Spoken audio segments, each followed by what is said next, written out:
Bonsoir à tous, il est 20 h, bienvenue au journal sur Canal 2 International. Voici les titres de l'actualité.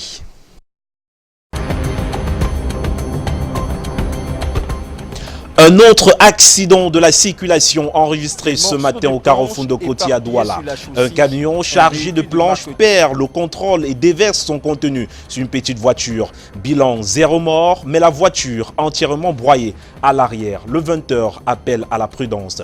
Affaire Église évangélique du Cameroun. La sentence est définitivement tombée. Désormais, l'EEC sera administré par un bureau provisoire. L'ambiance vécue sur le site au tribunal de grande instance de Douala à voir dans ce 20h. Comment parvenir à stopper le mariage précoce et forcé dans la communauté Bororo? Un plaidoyer vient d'être lancé ce jour à Douala par l'association Souramama qui milite pour la scolarisation effective de la jeune fille Bororo en Afrique. Élément de réponse dans cette édition du 20h. Voilà le sommaire.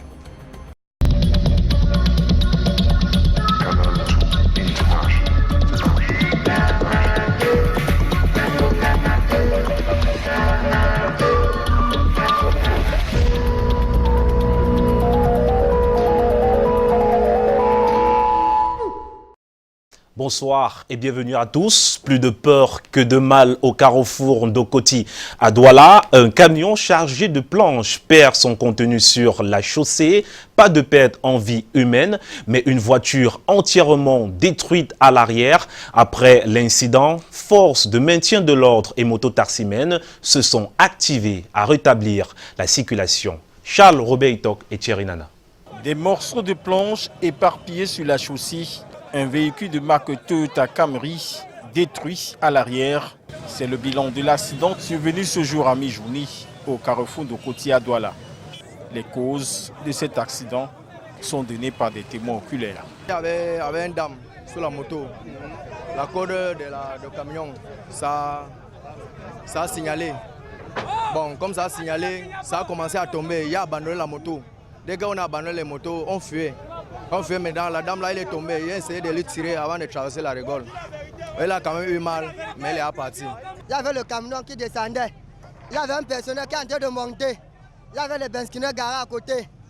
Maintenant, le personnel voulait engager. Il y avait le benzineur qui est en train de crassionner. Maintenant, quand le camion voulait engager, sa roue a glissé. Et maintenant, le bois est descendu maintenant en bas. C'est là que ça a bloqué la moto et les voitures. Heureusement, aucune perte en vie humaine n'a été enregistrée. Pour permettre le rétablissement de la circulation, les mototaximènes du carrefour de Koti se sont activés à dégager la chaussée. L'église évangélique du Cameroun sera désormais dirigée par un bureau provisoire et ce pour un mandat de 6 mois renouvelable une seule fois. C'est la sentence tombée hier au tribunal de grande instance de Douala. Pour les chrétiens, au-delà du fait que cela soit une lecture de droit, ceci reste tout de même la volonté de Dieu. Robert Charlitok, une fois de plus. C'est un bureau provisoire qui devra désormais présider aux destinées de l'église évangélique du Cameroun pour un mandat de 6 mois renouvelable une fois, avec pour mission de toiletter les textes et convoquer l'Assemblée générale. Une décision de justice qui vient confirmer la suspension du bureau élu en 2017 en Ngaoundéré. L'affaire EEC contre EEC connaît ainsi son dénouement. C'est un sentiment de joie. Vous savez, tel que vous l'avez suivi autant que nous, le souci pour nous, c'est la gestion du patrimoine. À partir du moment où le bureau est suspendu, le bureau élu de Ngaoundéré est suspendu, une grande maison telle que l'EEC doit avoir un organe qui dirige cette maison. C'est ce souci qui nous a poussé à demander un directoire, à mettre sur pied un directoire pour un suivi de la gestion. Nous disons merci vraiment à notre justice parce qu'elle a vu juste au point d'accepter qu'il soit mis sur pied ce directoire. La joie, satisfaction. Hein? Le droit a été dit. Ce que nous espérions est arrivé. Nous pensons que la mise sur pied de ce directoire provisoire nous amènera et amènera les chrétiens à travailler sereinement et à comprendre que l'Église évangélique du Cameroun est une et indivisible. C'est la salle paroissiale de Bonamunduru à Daïdou qui a servi de cadre à la célébration de cette décision de justice. Un culte a permis à ces chrétiens de rendre grâce à Dieu. Espérons que le bureau provisoire connu, les querelles au sein de l'Église évangélique du Cameroun s'estomperont. La communauté Bororo veut mettre un thème au mariage précoce et forcé. C'est l'objet d'un plaidoyer lancé par l'association Souramama qui milite pour la scolarisation de la jeune fille Bororo. Il est question d'encourager les parents à envoyer leurs enfants à l'école et ce n'est que par là qu'on pourra stopper le phénomène justement qui a des conséquences fâcheuses au sein de la société. Michael Chipkio et Henri Tinda. Tordre le cou au phénomène de mariage précoce et forcé passe par la promotion de la scolarisation. Mariage précoce, non pas seulement c'est le problème physique, c'est aussi le problème psychologique qui fait que ça affecte tellement les enfants. Donc notre objectif c'est de promouvoir l'éducation des jeunes filles Bororo et limiter ou éradiquer les mariages précoces. Les conséquences de ce phénomène qui fait des ravages dans la société camerounaise sont multiples, d'où le plaidoyer pour y mettre un terme. J'ai été victime de mariage précoce et forcé. À l'âge de 16 ans, alors que j'étais en classe de 3e, j'ai été forcée à me marier. Je suis tombée enceinte et j'ai été très malade. Envoyée chez mes parents après 6 mois, 9 mois plus tard, j'ai perdu mon mari. Vous imaginez une jeune fille de 16 ans enceinte, veuve et ayant abandonné l'école. Il faut que ça cesse.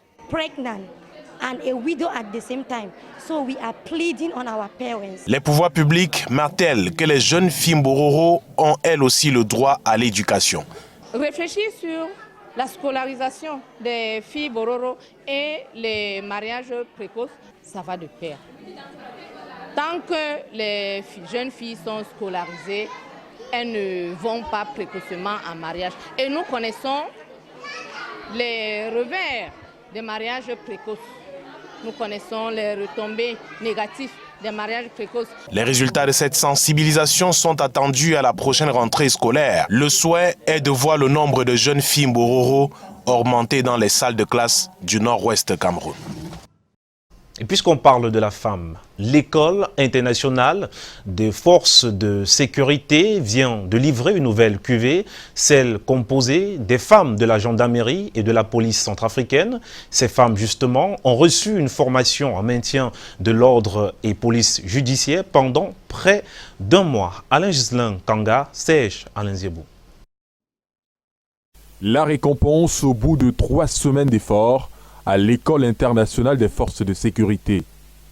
32 femmes de la gendarmerie et de la police centrafricaine achèvent ainsi leur formation permettant d'assurer en autonomie les principales missions de sécurité intérieure. C'est un signe de légitime satisfaction que j'ai vu les démonstrations faites par la projection des vidéos et j'ai pu m'assurer qu'elles ont reçu une bonne formation et qu'elles seront capables d'être le relais ou constituer une chaîne interrompue des formateurs.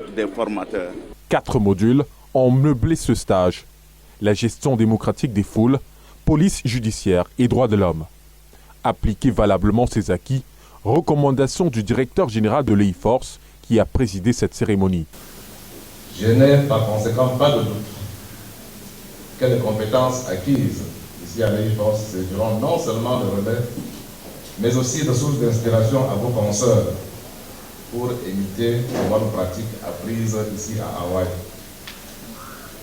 Mon intime conviction demeure qu'à travers vos belles et futures performances sur le terrain, la visibilité et le rayonnement de l'EIFORCE seront davantage renforcés. Une autre action du Cameroun à travers l'EIFORCE à la réforme du système de sécurité en République centrafricaine. Une formation financée par le Japon à travers le programme des Nations Unies pour le développement.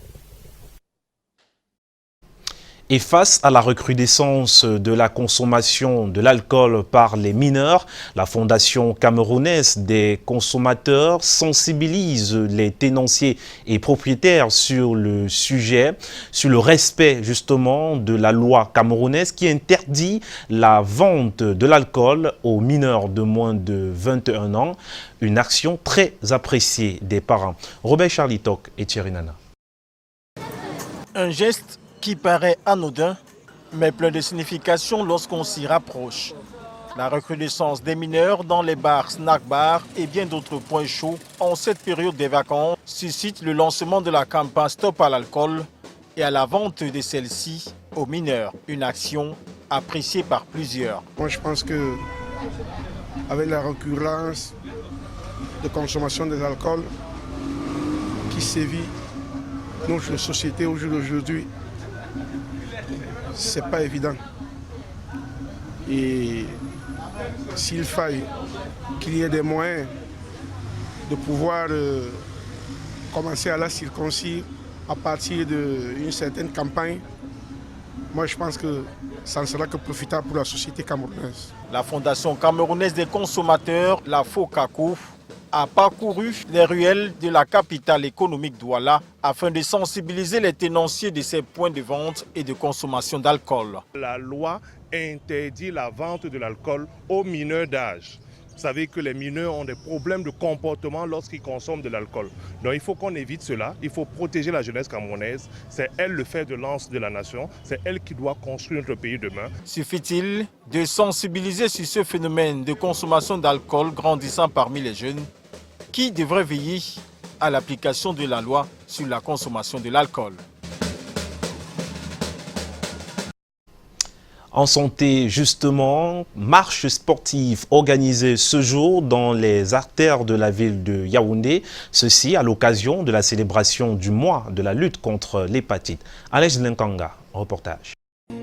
Rien de mieux que le sport pour la santé. C'est dans cette optique que le ministère de la Santé publique a organisé ce samedi, à l'occasion du mois national de la lutte contre l'hépatite, une marche dans les grandes artères de la ville de Yaoundé. Ceci dans le but de s'investir dans l'élimination de l'hépatite.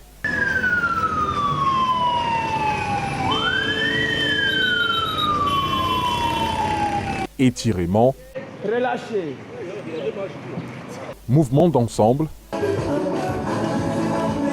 marche et chant en chœur ont meublé cette journée axée sur la sensibilisation des populations de Yaoundé en particulier et du Cameroun en général. Les hépatites virales sont un gros problème de santé publique, je dirais aussi important, sinon plus d'ailleurs que le problème du VIH que nous connaissons depuis des années. Et il est important que tout le monde se mobilise parce qu'il est possible de se protéger, et il est possible même d'éliminer cette maladie. On dispose des stratégies, nous disposons des possibilités de vaccination.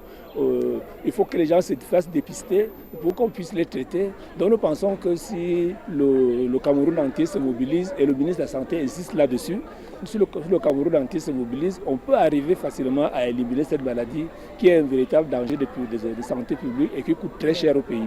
Une initiative qui a connu une forte mobilisation et s'engage pour une génération zéro hépatite.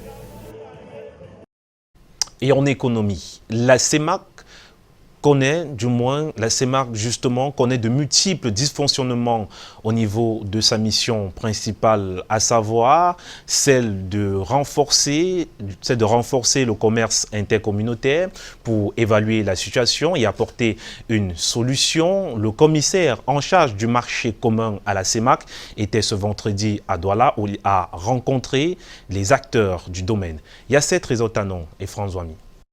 Les échanges intracommunautaires sont en baisse dans la CEMAC à cause de multiples freins sur le terrain. Les acteurs regrettent quelques dysfonctionnements observés.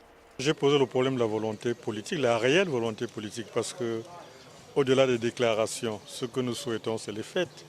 Et on constate tout au moins ce qui nous remonte au niveau des petites et moyennes entreprises, c'est qu'elles ont énormément de mal à commercer avec les pays voisins.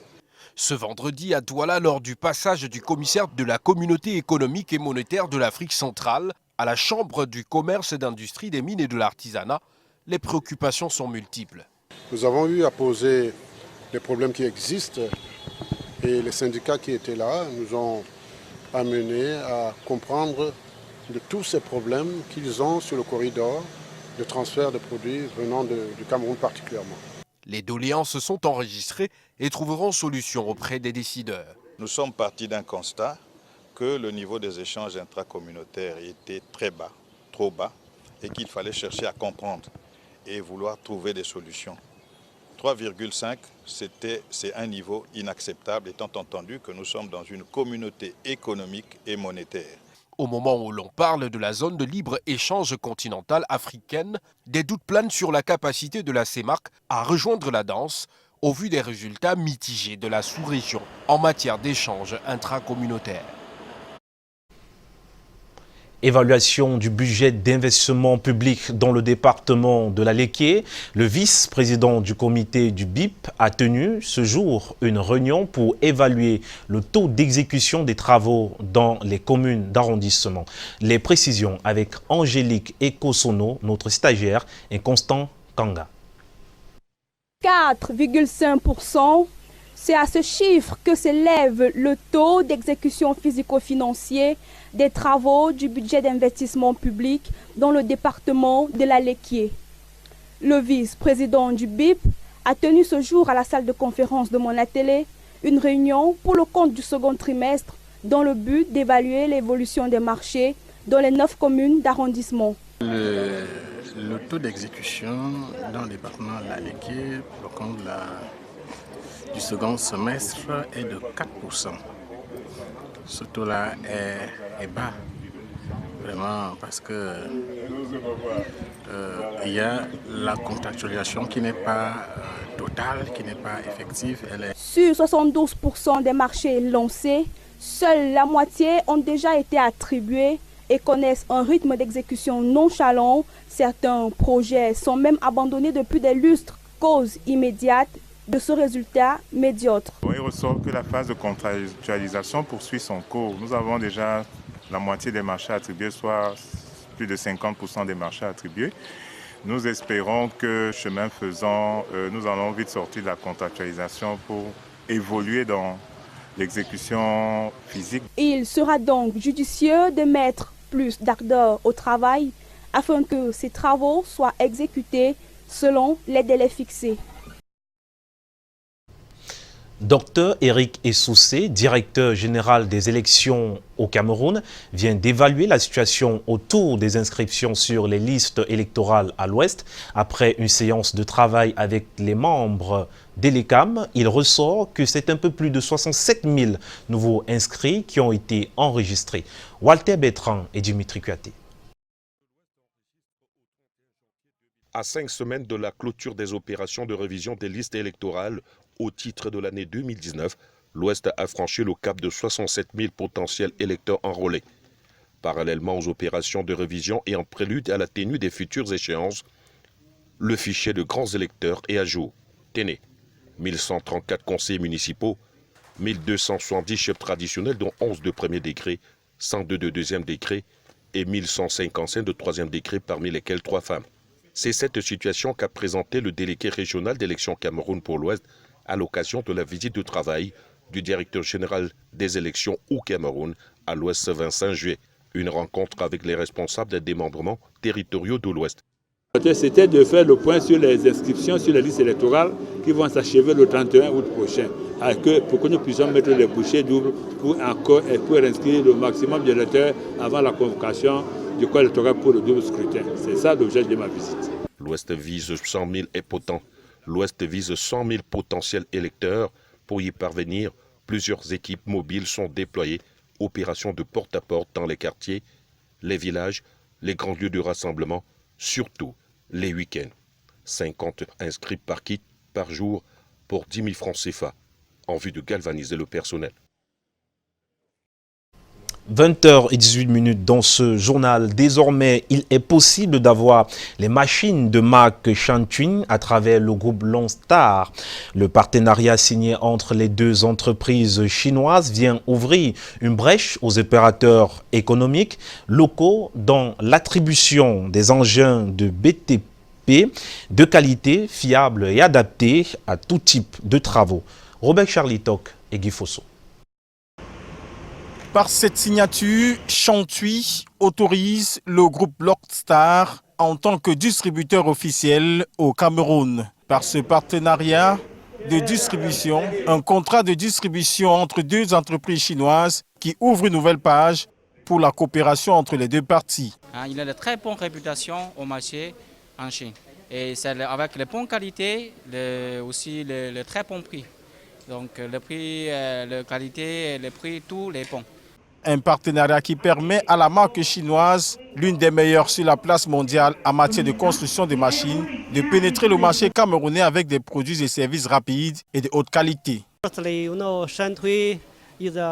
Premièrement, Chantui est une marque très connue en Chine depuis près de 20 ans. Nous livrons nos produits au Cameroun.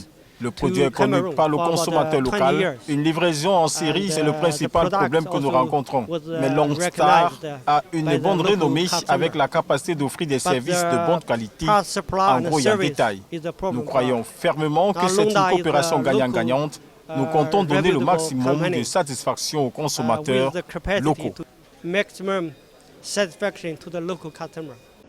Un projet engagé dans le développement de la croissance et de l'industrie mondiale de fabrication de machines et d'équipements de construction. C'est un groupe qui croit au Cameroun et en Afrique centrale. C'est un win-win, à savoir que c'est un projet fait par des Chinois et des Camerounais pour le bénéfice des pays locaux. Ce n'est pas du tout destiné à rapatrier des bénéfices vers une maison mère qui se trouve en offshore ou en Chine. La maison mère est ici, au Cameroun. Elle n'est pas ailleurs.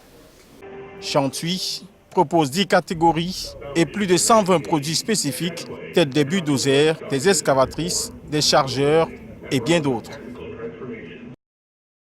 Et le 20h parle de littérature, valeurs fondamentales, parfaites et développement de l'Afrique, de la Renaissance aux Lumières africaines. Tel est l'intitulé du livre de Eric Essoussé qui interroge les politiques de développement en Afrique et propose justement des mesures adéquates pour de meilleures perspectives dans le continent. La cérémonie de dédicace a eu lieu il y a quelques heures à Bafoussam. Walter Bertrand et Dimitri Kuyaté. Comme de petits bouts de pain, un chef-d'œuvre littéraire s'arrache à Bafoussam lors de sa dédicace devant d'éminents panélistes triés sur le volet. Un ouvrage, nouvelle publication, intitulé « Valeurs fondamentales parfaites et développement de l'Afrique, de la Renaissance aux Lumières africaines ». Sorti de la plume de docteur Eric Essoussé, grand commis de l'État, écrivain, passionné de la recherche sur les dimensions humaines du développement de l'Afrique, actuellement directeur général des élections au Cameroun. C'est la connaissance surtout parfaite qui se trouve dans les livres systémiques, la Bible, le Coran, mais aussi les livres écrits par les hommes, tous les grands penseurs. Et c'est cette connaissance qui développe le monde. L'argent entre pour une partie dans le mais ce n'est pas la partie centrale. La partie centrale du développement, c'est la connaissance. Connaissance scientifique, technique, industrielle, et cette connaissance qui est éternelle et qui permet aux sociétés humaines d'avancer. À travers ce nouveau titre, il tente de répondre à une question qui taraude les esprits. Pourquoi l'Afrique, un continent si riche, doté naturellement en richesse du sol et du sous-sol, défraie la chronique, charrie plusieurs mots, sous-développement, malgouvernance, pauvreté, chômage, massif des jeunes. C'est la profondeur de l'analyse et la simplicité des clés qui peuvent permettre à l'Afrique de sortir de sa situation actuelle. Avec cet auteur, nous avons vu un autre son de cloche. Nous avons écouté un autre son de cloche. Il dit, le développement de l'Afrique dépend de nous-mêmes. Ouvrage de 464 pages, préfacé de Simon Bolivar, postface du professeur Gerfam Ndongo. Et c'est la fin du 20h sur Canal 2 International. Merci à tous d'avoir regardé ce journal réalisé par Robert Charlitoc et Colin Wangchang.